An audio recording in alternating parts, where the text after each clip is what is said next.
लोकसत्ता यशस्वी विभागामध्ये आपले स्वागत। सराव प्रश्नपत्रिकेचा पुढील भाग आता आपण पाहूया। प्रश्न क्रमांक 3 अ दिलेल्या सांख्यिकीय माहितीवरून आलेख काढा। यासाठी एक वेगळं सेगमेंट आपल्या समोर यूट्यूबवर आहे। याशिवाय वर्तमानपत्रामध्ये याच्यावर सविस्तर लेखही आलेला आहे, तो तुम्ही पाहिलेला असेल। पण जाता जाता एक दोन गोष्टी महत्त्वाच्या सांगतो, त्या म्हणजे आलेख काढल्यानंतर x आणि y हे अक्षर लिहिलेले आहेत का पहा, दोघांच्या छेदनबिंदूवर 0 हे परिमाण लिहिलेलं आहे का ते पहा, आणि प्रमाण तुम्ही जे घेतलेलं आहे ते उजव्या कोपऱ्यात वर लिहिलेलं आहे का याची नीट पडताळणी करा। कारण विद्यार्थी मित्रांनो, नुसतं आलेख बरोबर काढून उपयोग नाही, तर आपण जे केलं आहे ते आलेख पेपरवर सविस्तर लिहिणं यासाठी एक गुण राखून ठेवलेला असतो। आलेखाचे प्रकार आणि आलेखाच्या मांडणीची पद्धत याविषयी जरूर लोकसत्ता यशस्वी व्हावं यूट्यूबचं सेगमेंट तुम्ही पहा। त्यामधील ब आलेख आणि आकृती वाचन, दिलेल्या आकृतीचं वाचन आपल्याला करायचं असते किंवा आलेख आणि नकाशाचं वाचन आपल्याला करायचं असतं, आणि त्यासाठी 2 गुण असतात। एकूण 3 प्रश्न दिलेले असतात, त्यापैकी 2 प्रश्नांची बरोबर उत्तरं लिहायची असतात। बऱ्याचदा आलेखामध्ये वाचन करताना संख्या विचारलेली असते, अशा वेळी सुमारे असा शब्द लिहून पूर्ण वाक्यात उत्तर लिहिल्यास ते अतिशय उपयुक्त ठरतं। त्यामधील क नकाशा लेखन, यासाठी विद्यार्थी मित्रांनो आपण जरा सविस्तर चर्चा करूया। नकाशा लेखनाचे 3 मुद्दे असतात। 1 पॉइंट लोकेशन, 2 लाईन लोकेशन आणि 3 एरिया लोकेशन। यामध्ये पॉइंट लोकेशन म्हणजे बिंदू निर्देशन।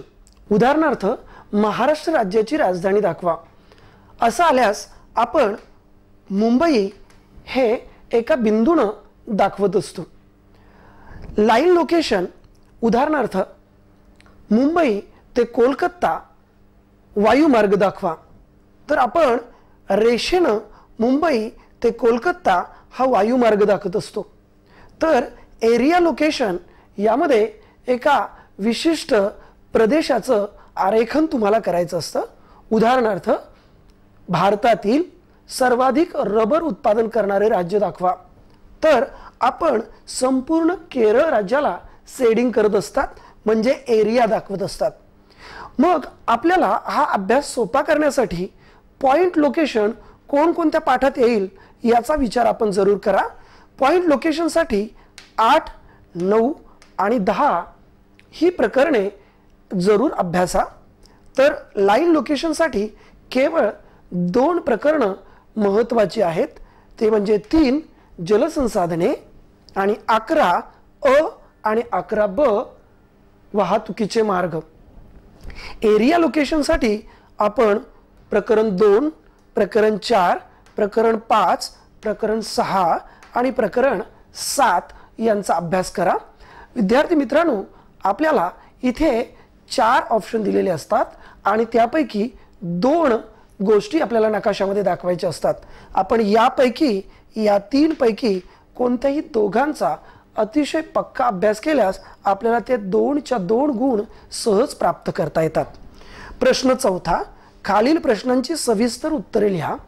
यामध्ये यासाठी एकूण 8 गुण राखून ठेवलेले असतात आणि आपल्याला 2 प्रश्नांची अचूक उत्तरे लिहिणे आवश्यक असते।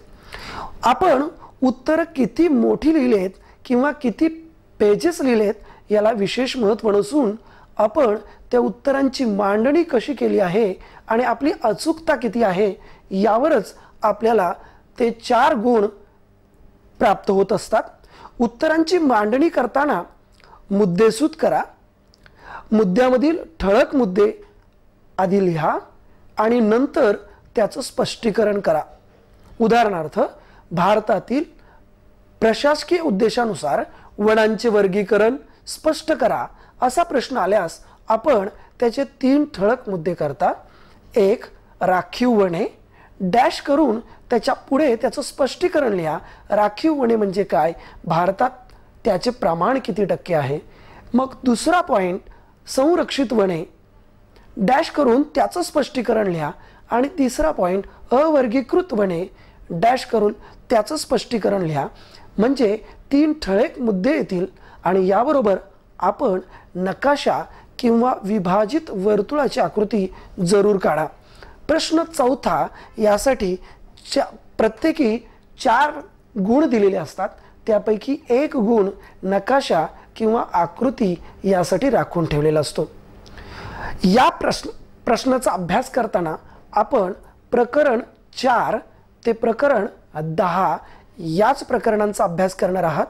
1, 2, 3 या प्रकरणावर मोठे प्रश्न विचारले जात नाहीत आणि प्रकरण 11 आणि प्रकरण 12 यावरही दीर्घोत्तरी प्रश्न येत नाही. प्रश्नपत्रिकेच्या स्वरूपानुसार प्रश्न क्रमांक 5 पासून अर्थशास्त्र या विषयाच्या प्रश्नांना सुरुवात होते. यामध्ये 5वा प्रश्न, रिकाम्या जागा भरा, यासाठी 2 गुण दिलेले असतात.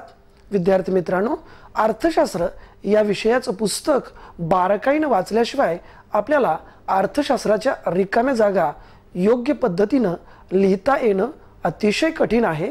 म्हणून आता उरलेल्या वेळात आपण अवश्य किमान 2 वेळा अर्थशास्त्राचं पुस्तक अवश्य वाचा. याला पर्यायही दिलेले असतात, मात्र वाचन असल्याशिवाय आपल्याला ते पर्याय अचूकपणे निवडता येणं अतिशय कठीण असतं. प्रश्न 6 हा अर्थशास्त्राच्या प्रश्नपत्रिकेतला अतिशय महत्त्वाचा प्रश्न आहे. यासाठी एकूण गुणांच्या 50% गुण म्हणजे 6 गुण या प्रश्नासाठी दिलेले असतात. यामध्ये खालील प्रश्नांची 1-2 वाक्यात उत्तरे लिहा असा हा प्रश्न असतो. या प्रश्नाचं अभ्यास करण्यासाठी आपण एक युक्ती करा. अर्थशास्त्राच्या पुस्तकामधून पाठामधून आलेले व्याख्या, संज्ञा एका बाजूला काढा, त्यांची उत्तरं पाठ करा, संज्ञा पाठ करा.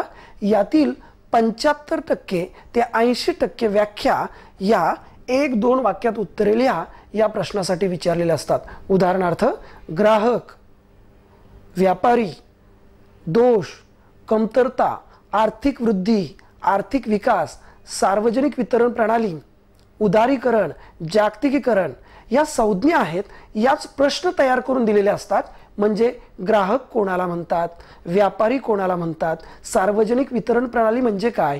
संज्ञा पाठ असतील तर तुम्हाला हे 6 पैकी 6 गुण मिळवता येतील. ऑप्शनही भरपूर असतात. 5 पैकी आपल्याला 3 प्रश्नांची उत्तरं बरोबर लिहायची असतात. आणि प्रश्न 7वा, कोणत्याही एका प्रश्नाचे सविस्तर उत्तरे लिहा. याला एकूण 4 गुण असतात. 2 प्रश्न दिलेले असतात. त्यापैकी एका प्रश्नाचं अचूक उत्तर आपल्याला लिहायचं असतं. आणि विद्यार्थी मित्रांनो, भूगोलमध्ये सांगितल्याप्रमाणे अर्थशास्त्रालाही प्रकरण 1 आणि शेवटची 2 प्रकरणं यावर दीर्घोत्तरी प्रश्न विचारला जात नाही.